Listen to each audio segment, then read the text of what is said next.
কারণ নিরাপত্তার কারণে বন্ধ দিল্লির 16টি মেট্রো স্টেশন। রাতে যন্তর মন্তর উত্তপ্ত হওয়ার পর নিরাপত্তার কারণে বন্ধ রাখা হলো দিল্লির 16টি মেট্রো স্টেশন। লোক কল্যাণ মার্গ, রাজীব চক, প্যাটেল চক, রামকৃষ্ণ আশ্রম মার্গ, বারখাম রোড, সুপ্রিম কোর্ট, সেবা তীর্থ, জনপথ, মান্ডি হাউস, কেন্দ্রীয় সচিবালয়, আইটিও, দিল্লি গেট, ইন্দ্রপ্রস্থ, খান মার্কেট, জোরবাগ এবং শিবাজি স্টেডিয়াম স্টেশনে সকাল 7:30 থেকে পরবর্তী নির্দেশ পর্যন্ত বন্ধ থাকবে পরিষেবা।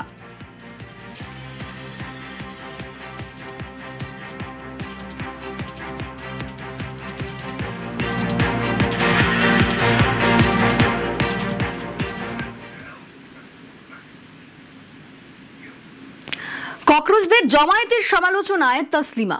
2024-এ বাংলাদেশের জুলাই আন্দোলনের সঙ্গে তুলনা। তিনি লিখেছেন, যন্তর মন্তরে ককরোচদের জমায়েত দেখে 2024 সালের জুলাই আন্দোলনের কথা মনে পড়ছে। ছাত্ররা শুরু করেছিল কোটা না মেধা, মেধা মেধা স্লোগান দিয়ে। শেষ করেছিল সরকার পতনের দাবি তুলে। তারপর যা ঘটেছে তার মাসুল আজ গোটা বাংলাদেশ দিচ্ছে। জঙ্গি জিহাদিরা ক্ষমতা দখল করেছে। বর্বরতা, সাম্প্রদায়িকতা, ধর্মান্ধতা, নারী বিদ্বেষ, সন্ত্রাস আর অরাজকতা দেশের সর্বনাশ করেছে। জুলাই আন্দোলনের পর থেকে কোথাও ছাত্রদের জমায়েত দেখলেই আমার আশঙ্কা হয়। সহজে আর ভরসা করতে পারি না, কারণ 2024-এর জুলাই আমাকে শিখিয়েছে সব ছাত্র জমায়েত গণতন্ত্রের পক্ষে নয়, সব শাসক বিরোধী আন্দোলনের গন্তব্য মুক্তি নয়, আর সব বিপ্লবও বিপ্লব নয়।